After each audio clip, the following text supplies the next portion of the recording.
Hello, Seedlings of Light. Welcome back to Black, Gray, and White. I'm Bailey. I'm Sandy. And today, what are we talking about, Mama Sandy? So I went to a class and they called it Purifying Your Beliefs or Scrubbing Your Belief Systems. Mm-hmm. So we're going to talk about maybe cleansing your beliefs or just evaluating them, I would say. Mm-hmm. It was the best $20 I spent for a whole afternoon. It was awesome. So it was by a Reiki master, and he had you come to the workshop and gave a handy-dandy handout. And it's basically, he had examine your belief systems to ensure that they are what you truly believe and not what you have accepted from someone else that you partially or totally do not believe. I agree with that. Right? I think you always need to evaluate I call them your pillars of your morals. I think you need to reevaluate those to make sure that they weren't taught to you. I mean, most of my pillars were taught to me by you. Yeah. So I need to make sure that that's what I personally believe in. And it's working on the cognitive part of the brain, which I know that's been a buzzword that's popping up. Go ahead and define it. Why don't you, since you bring it to the table? I know, I'm not quite. I think it's the, are you going to Google it? Google. Okay. So they say it's the cognitive portion of the brain that's backed by your spirit. So you kind of, anyway, where you spiritually reside, where is eternity to you? Cognitive functions are the mental processes that allow us to receive, select, store, and transform, develop, and recover information that we've received from external stimuli. Right, so it's subconscious, right? Mm-hmm. Cognitive thinking, subconscious thinking. So some of the belief systems he referenced were your character, morals, ethics, values, ideas, rules, code of conduct, protocols, integrity, attitude, opinions. And he kept going. Defense mechanisms, automatic reactions, buried feelings or wounds. And one of the things that he mentioned is that we don't clearly define our roles. And he used marriage as maybe not the perfect example, but a great example. And he said, when you have a marriage, and if you have a husband or a wife, the traditional husband duties are to, provide, work outside the house. The wife stay at home, cook, clean, take care of the sick. And he said, but when those people come together, everybody has a different definition of that, and it may not be what traditional or socially acceptable at your time. And so you need to clearly identify the roles. And when you clearly identify them, you have less miscommunication. Because for me, I don't cook. We joke that I'm domestically challenged, so I don't make dinner. But my husband's a great cook, and he makes great dinners. But you do the dishes, right? There's a balance in between duties. Yeah. So for us, we identified those roles and had that identified, and so less conflict, less miscommunication. Mm-hmm. So he had you go through your belief system, and one of them you can pick. For me, I had gone through my belief system. I was raised Missouri Synod Lutheran, and I had to decide if that's still my belief system. Mm-hmm. I was raised that way. That's how my parents raised me. You were raised Baptist. Heathen. And so that may or may not fit, right? But I had never actually analyzed what Martin Luther had said. I was trained in catechism and all of Lutheran the ideologies of the religion, theologies, right? Yeah. All of the things. And so I went back, and surprising, and I don't know if this happens with everybody, but a lot of the belief system I still believed. Mm-hmm. I went. So I looked at that.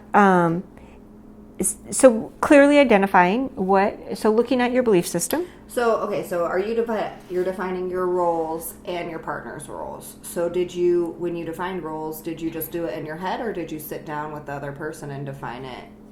I think it's a team building. Like you both kind of maybe identify what it means to you and then come together.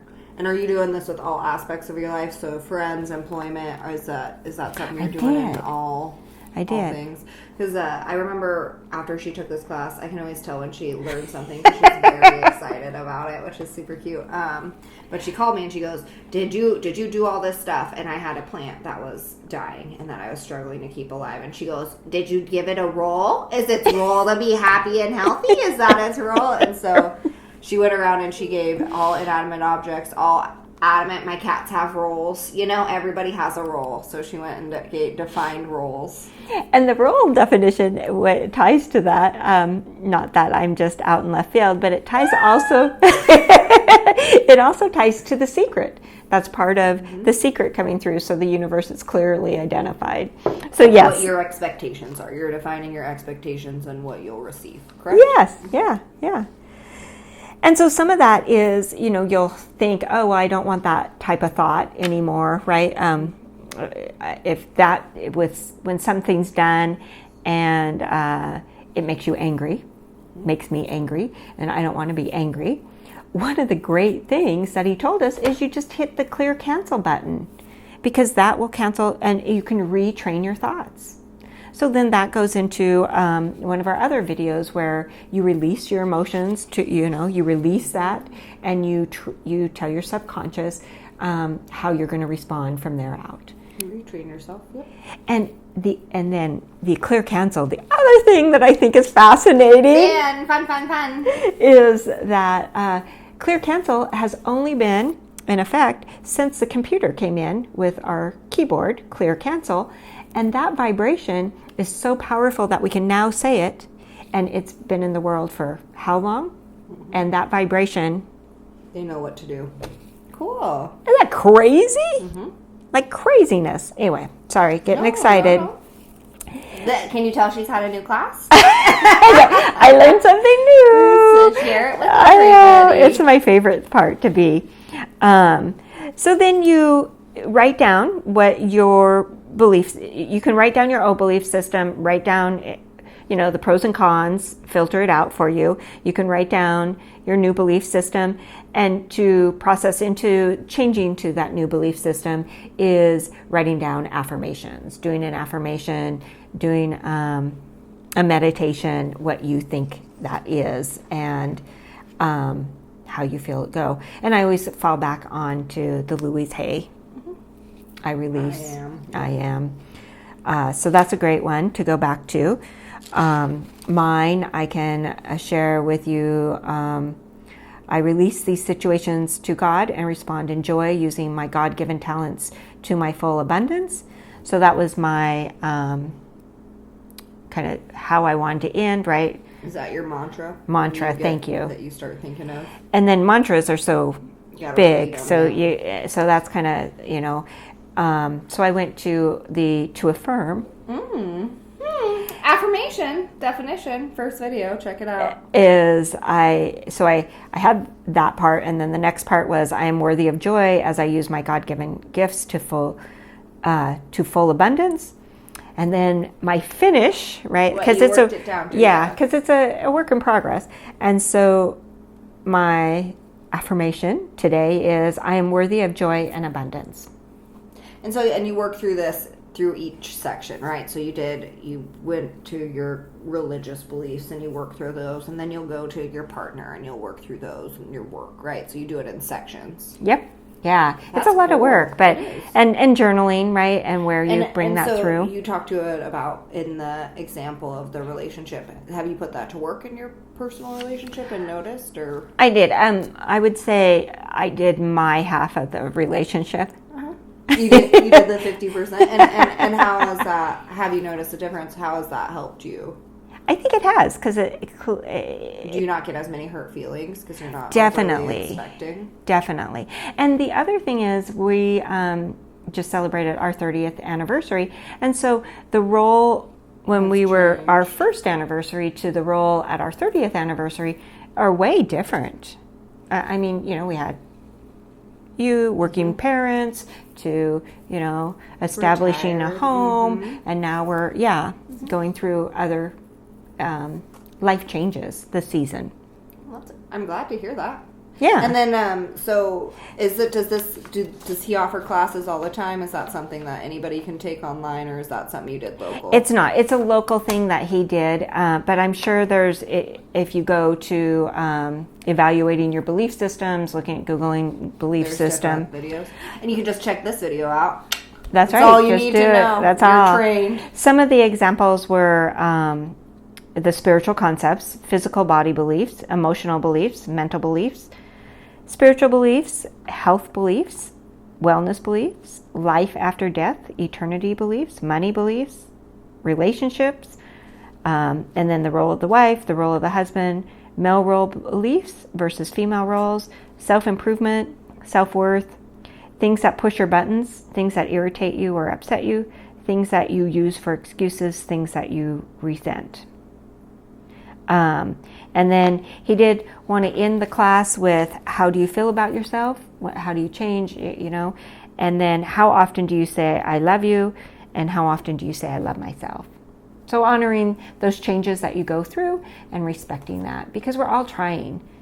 Mm-hmm. I love the clear cancel. I would say the clear cancel was worth the $20 to know that. Just so to reset that's the yourself, tip. just to reset everything. Well, I think this is really cool. I definitely feel like the things that I need to work on are my worthiness. That's what I find that I need to revisit those pillars. And I think you've talked about yourself, how you're revisiting for your relationships, and let us know what you're revisiting on your pillars and your belief systems, what you feel like you need to work on. And one of the things is that I was taking another class, another video, and they said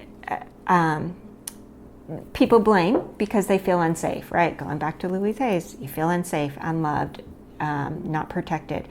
And so to me, now that when someone's blaming me for something and I know clearly I didn't do it, it's so much easier for me to understand. So I've changed my belief system because that person's coming from a place that they don't feel safe. And now I can be more tolerant. So really, it's helped many leaps and bounds. Yeah, many facets. And so when I went that way, I went, oh my gosh, so if people are unsafe when they blame, are the same people transitioning or feeling unsafe? You always have, well, maybe not always, but it appears that there may be that person in the office that loves to catch people doing things wrong. And so you walk a wide circle around them so you're not there. And then if they're feeling unsafe from a transition, especially since we've gone through the COVID and all this, that safety is very important. And I was like, why can't I just stop and say, hey, great job. Hey, great catch. Thank you. I appreciate you catching my mistake. And not taking it as personal. But I do notice, because, right, we are human, life happens, I can be much more tolerable when I feel safe. It goes both ways, right? Right. Don't judge unless you've walked a mile in their shoes. So yeah, so very exciting. I feel I'm improving and being a better person, and less judgment is always good, I think. Mm-hmm. So check your belief systems. Tell us what you think. Leave us a comment down below. We're sending all the love and light, guys. Thanks so much for watching. Bye.